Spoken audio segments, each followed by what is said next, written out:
we quickly approach the finish line as you attain PGA membership. Want to just take a moment to thank you for being involved, and as we continue to progress through our mentoring program that we've launched back in November of 2021, wanted to go ahead and reintroduce Bill Cheffaletti today to provide you with a quick, I would say somewhat of a quick 20-minute video to help you continue to move forward and get across the finish line here. So Bill, appreciate your time as always. And as a reminder, as we get started, as you start to listen to Bill's message today, we'd encourage you, as outside of this, continue to connect with us with questions offline.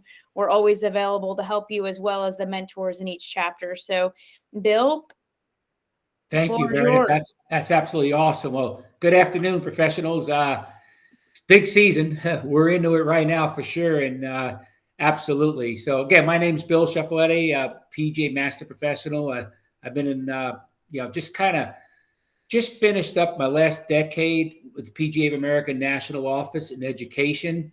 I've been an employee for the National Office for 26 years. Actually had an opportunity and honor to build a PGA golf club in Port St. Lucie, the first club ever owned and operated by our great association. So, but the whole purpose of this is really to kind of help you get to the finish line. Certainly, I want to congratulate all of you first for getting where you are. You know, I kind of look at it, you're on the final round of the PGA Championship, and you're rocking. So, finish up the portfolio, do a great job, and then test out.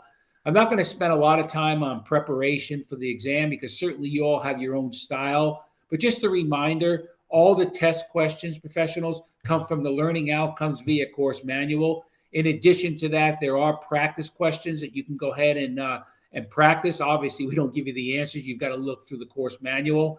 But stay away from Quizlet, any of that stuff. And I know you probably know that by now at level 3 because we don't monitor that. So today we're going to go over the activities in the portfolio. Again, you've got to pass all the activities to succeed. If you have any questions, any doubt, any insecurity, anything like that, please, ladies and gentlemen, call the PGA Mentor line at 866-866-3382, option 6. If there's an activity, you say, well, I'm really struggling with this activity or that activity, please reach out. I will today be focusing on the facility management portion. If you have any questions in detail with the teaching and coaching segment, again, call the mentor line. Kevin Compare, Raphael Floriani, Eric Koch, Richard Brown, Tim Cusick, Carol Rhodes, all are experts in the teaching and coaching side. So they'll be more than happy to make your life a lot simpler for sure. So what I like to do is kind of go through the portfolio and really get you comfortable with it. Again, you've got to pass all the activities in order to succeed to the next level.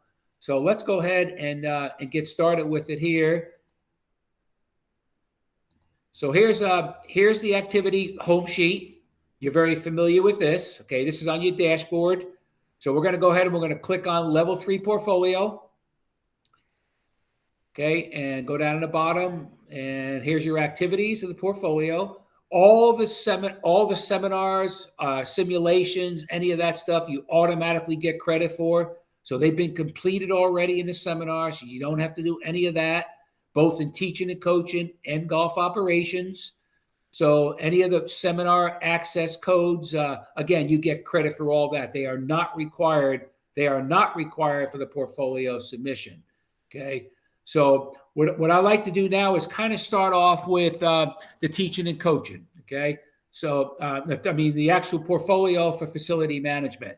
So for facility management 3, activity 1, we're going to go ahead and we're going to diagnose a performance problem at your own facility. Again, so much of this portfolio, professionals, is about your own facility. So this activity, what we're looking for right here is, and I'll kind of pull it up so we get a really good feel on what it looks like. I'm going to zoom it in here so you can see it pretty well. But part of the activity here in the performance problem is there's 5 segments to it. Okay, the first segment is performance expectations. What it is, that tees up the whole activity. You've got to really be specific to your performer. A performer is obviously an employee, a staff member. Telling that person what you actually expect. Not, can you clean the golf cars, Johnny? Or Sally, can you improve pace of play? You got to be very, very specific. So when you got a performance problem at your facility, the first thing you want to do, professionals, is be very specific. Go over it, make sure they understand it 100%.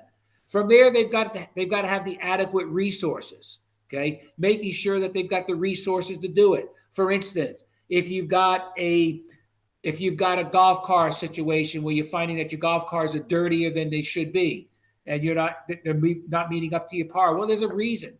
Maybe there's a lack of resources. There may be the hose has been broken for 2 weeks and nobody's told you about it, or you haven't replaced it, or you ran out of cleaning product, or anything like that. Just a simple example. So again, making sure that you have the adequate resources.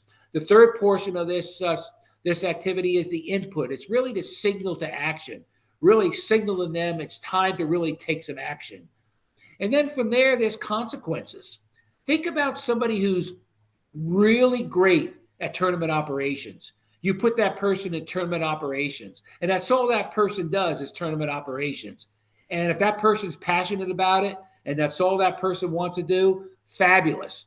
But a lot of times that might not be the case. They say, well, I'm the only person on staff that can do that. So again, consequences. If you're great at closing the shop, you're the best closer at the shop. Now you end up getting all the closing shifts. Is that really a positive consequence? It depends on the situation. So there's some examples there.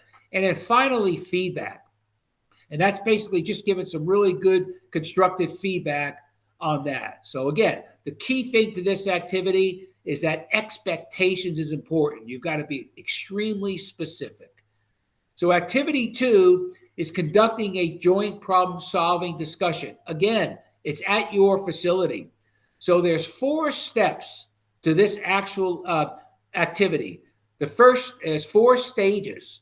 So stage 1 would be you're going to go ahead and you're going to identify what is your issue, what is your problem, what's going on at your problem with your performer. Is it because that person's late all the time? So I feel as a former general manager and director of golf, there's no reason you can't. 90% of the solving should happen right here with a really good heart-to-heart, a good eye-to-eye. Hey, come on, John. Come on, Sally. We need you to be on time. Here's why.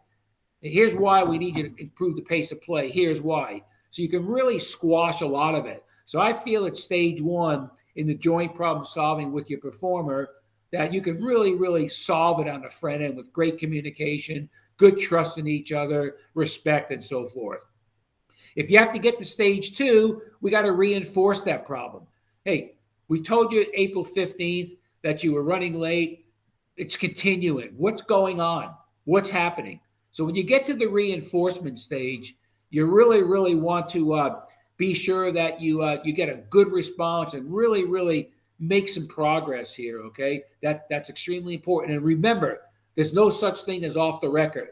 So when you're conducting a joint problem-solving discussion, you must document it, okay? That's really, really, really important.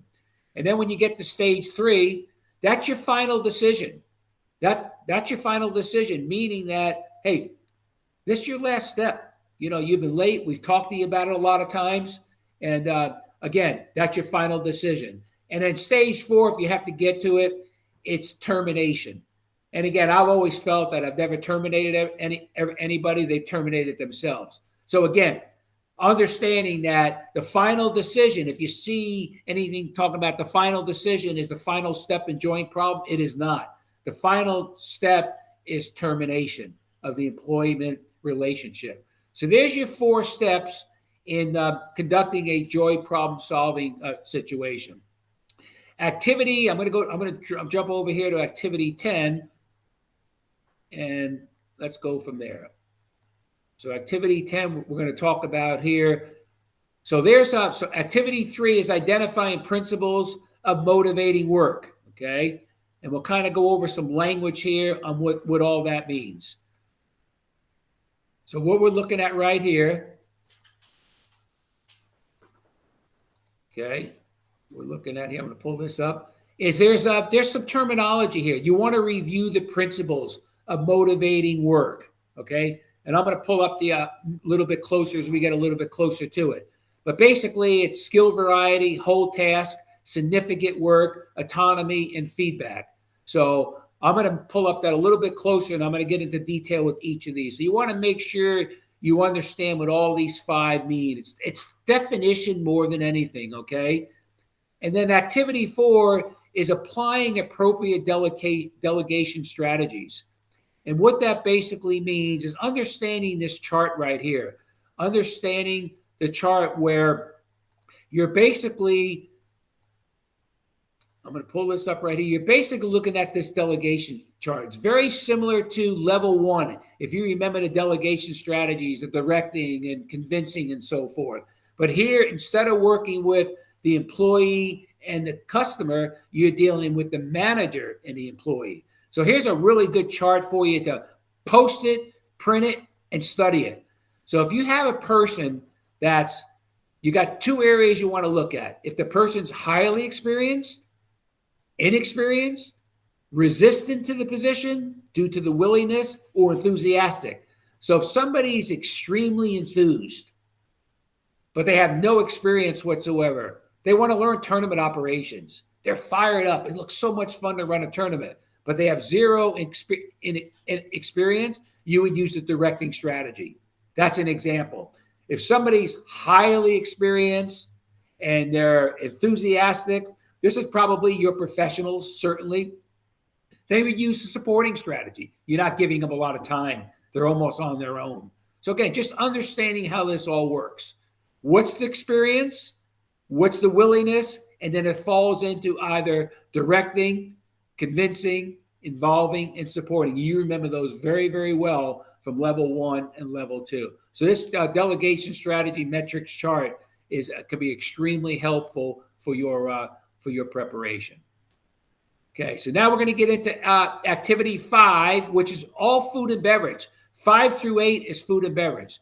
So what you're going to talk about here, this gives you an opportunity to really strengthen your relationship with your food and beverage operation. Very similar what you've done at level 2 in your portfolio with your golf course superintendent.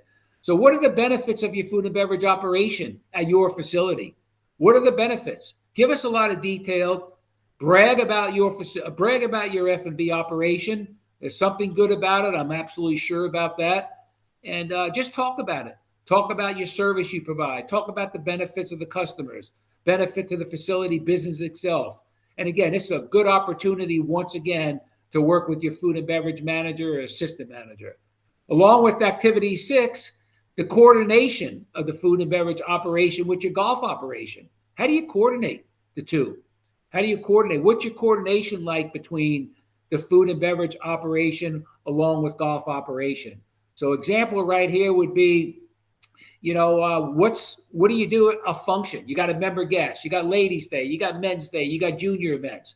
How do you coordinate? What do you do? Pretty simple activity, but again, a lot of good detail, a lot of really good opportunity for you to sit down with an expert in your food and beverage department and really knock it out and be proud of it. And then activity 7 is tell us about your customer service and the food and beverage operation at your facility. Again, this is F&B activities. So what about your customer service in food and beverage? Are you quickly a snack bar? Are you more fine dining? Do you have a combination of the two? So again, you're interviewing the food and beverage manager, and you're really talking here about different areas. How do you train? On, and just, again, give us some detail about not just NAs or yes or no, but a lot of really good detail in here in your portfolio. And then finally, activity 8, again, could be very helpful to tie this in with your the activities with your food and beverage manager, is really doing calculations, understanding food costs, we're asking here in this selection of the activity in the portfolio, really to pick an area, 3 areas in your operation, such as maybe it's fine dining, maybe it's the grill room, and really look at examples. Maybe one's an appetizer, one might be an entree, one might be a dessert. And then just talk about, what is it? What are the ingredients? What's the cost per item? Are there extra costs for any garnish or sauces? And then what's your grand total? What are you going to sell it for? What's your gross profit? How many are you going to sell? And what's your potential cost? And what's your percent of sales? So again, a really good activity to really understand a quick little snapshot on the cost of items. Very similar, professionals, as you would do in your merchandise operation, right? What's your cost of goods sold? Same thing here. What's your cost in food and beverage? So again, really good opportunity for you to get familiar with that. So there's your activities. So there's 8 activities in the facility management. Again, the first 4 are all about supervising and delegating, and the next 4 are basically food and beverage. So I want to get in a little more detail here and kind of talk about the activity 3, which is the skill variety, the principles of motivating work. So here's some examples on what it is. So skill variety, for instance, what is it? It says it. Here's an employee, a performer that wants more skills so they'll be able to use while completing a task. They want to be more involved. Whole task. Here's an example there. The performer is involved in a complete task from the start to the finish. They're very engaged. They have ownership in that actual task, and they're really proud of the results that they've accomplished. Where significant work is, these are performers who are more inclined to dedicate themselves to tasks that they believe they really have a really, really strong significance to really elevate the operation itself, as opposed to ones that believe they have just a little bit of impact. And autonomy is basically you're giving them the full freedom. You're probably going to give autonomy to your assistants. You all are getting autonomy for sure from your direct report. But again, just have at it. Go at it. You got full freedom. Do the best job you can and stay motivated. And finally, feedback. Again, looking at that. So understanding those terminology is really, really key factor to the actual portfolio. So again, to turn back just a little bit, all the activities have to be completed.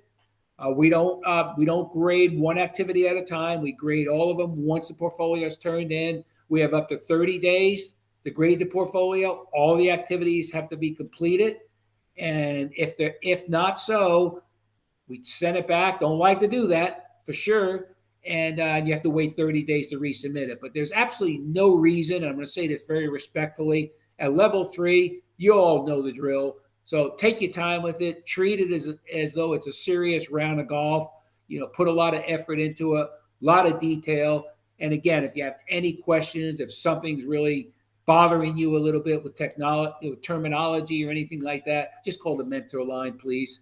866-866-3382, option number 6. So on behalf of the South Florida PGA section, myself, it's an honor to be with you, to be able to chat with you. And it's February right now, so kick butt here for the next 75 days. I know you will. And have a great rest of the season. Hit it hard, and we'll talk to you soon. Meredith, it's been a blast as always. Thanks, Bill. Appreciate all you continue to do to support our associates. And I'll just reiterate what Bill said is, we hope you take advantage of an opportunity to watch this and continue to connect with us. Stay tuned for more to come. Absolutely.